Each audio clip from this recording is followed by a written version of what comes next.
My name is Kshitij. So we will be discussing about the question 1 in which we use integrator circuit. So first we will discuss about the concept and theory of the integrator. So this is how the general diagram of an integrator circuit looks like. There is a non-inverting pin and there is a one resistance and one capacitor. Capacitor is attached in the position of a feedback resistance. So if we look at the calculation for V out, we can see that the V out is the integration of the V input, the voltage we provide, and it is also divided by the multiplication of resistance and the capacitance. For the gain, gain we know that the formula for gain in a non-inverting pin is minus RF upon Ri. So in this case we have a capacitor, not a resistance, so we will get minus Xc, and we know that the value of Xc is 1 upon j omega c, so we substitute in this and we get the formula for gain as minus 1 upon j omega cr. Hello, I am Kshitij Giri. Here is the power supply. The plus 12 volt is connected to this pin, the minus 12 volt is connected to this pin, and the ground supply is connected here.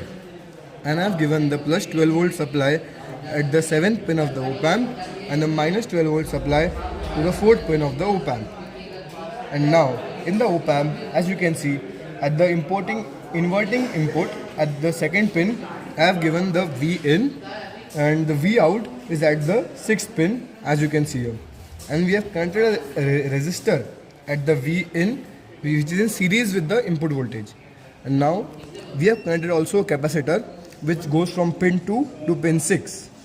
And here is our op amp. And we have taken the output from pin 6, which you can see through this pin, which is the channel 2 on our DSO. The channel 1 of our DSO is showing our input. So this is the integrator circuit, as you can see, and these are the graphs. So channel 1 represents the input and channel 2 represents the output. We can say that this is the integrator graph for integrator circuit because the phase difference between the channel 1 and channel 2 is almost 90 degree. So this is the graph and the table we have got for question 1. So we have taken frequency starting from 100 Hertz and we have gone till 13,500 Hertz. So, and this is the graph what we have got. So we can see that the graph is a decreasing graph. We know that the omega is indirectly inversely proportional to the gain, so the graph tends to decrease. Also we can make a notable observation that if the frequencies tend to be really high, the value of gain in decibel is tends to be negative, as you can see in the graph. Also this is the question where we have used resistance as 1 kilo ohm. In the second part we see similar observations compared to the part 1. As you can see, the graph is still decreasing, and in this question we have used 2.7 kilo ohm as the resistance, and we see a similar observation. Hello, I am Kshitij Giri. So I will be discussing about the differentiator op amp involved in the question 2. Here you can have a look at the general diagram of the differentiator op amp, where the non-inverting pin is grounded and the input voltage is connected in series with the capacitor in the inverting pin, and a resistor is present in the position of a feedback resistance. Now if you look at the formula, V output is equal to the feedback impedance by initial impedance into the input voltage, and dividing the input voltage on both sides, we get V out by V in is equal to feedback impedance by initial impedance. Now if we see the value of impedance for feedback and initial, we get that the feedback impedance is equal to R, because the feedback resistance is equal to R, and the initial impedance, which is the impedance of the capacitor, which is equal to Xc. Now on substituting these values in this formula, we get V out by V in is equal to R by minus Xc, where we know that the formula for impedance of a capacitor is equal to 1 by j omega c. On substituting these values in the formula, we get V out by V in is equal to minus j omega cr.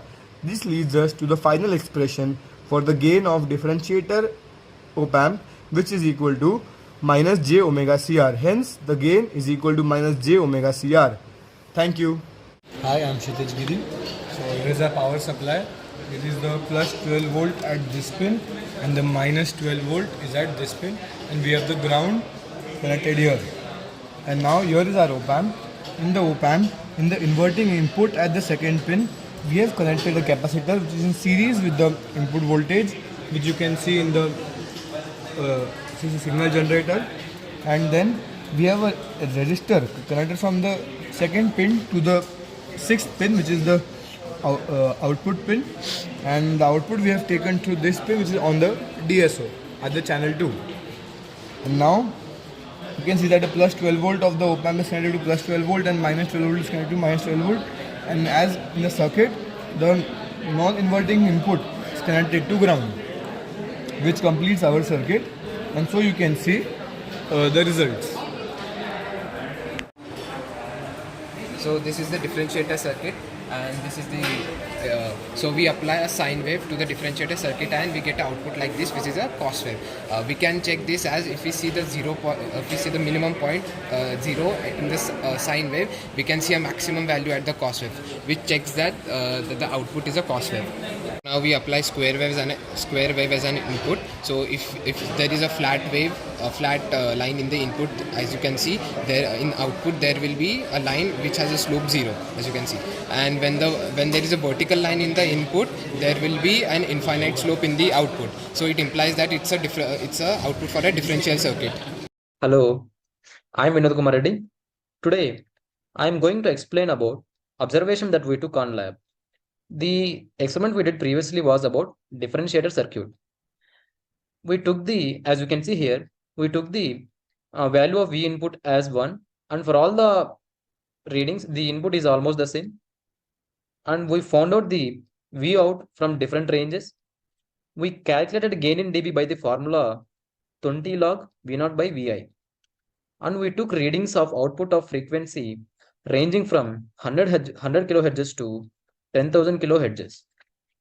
As you can see here in the graph, our first observation was at higher values of frequency, we can say that the graph is saturated. And another observation was, as the value of frequency increases, the value of gain in dB also increases in case of differentiator circuit. Now,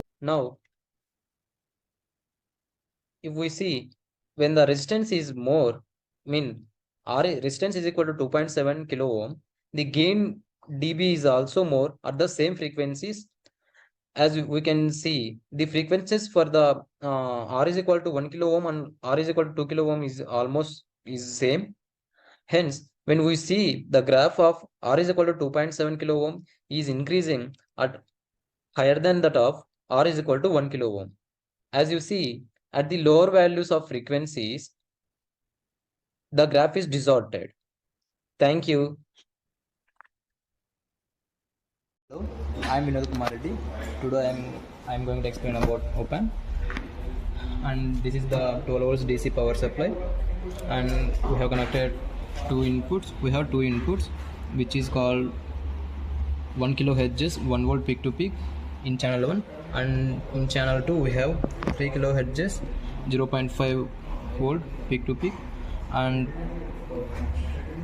these are connected in and we have two resistors, which is feedback resistors, are connected in parallel, and this first op amp V output is connected to second op amp input, and we have connected 1 kilo ohms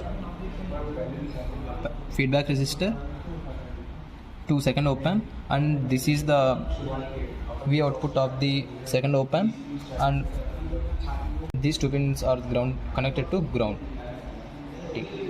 Hello, this is the FFT for the output, which is channel 2. So to go into FFT, we go into math and then we press the cursor to measure. So as you can see in the output, we can see two peaks. So if you measure the first peak, we see it's around 1 kilohertz, and you can see we have supplied 1 kilohertz for the channel 1. Then for the second peak,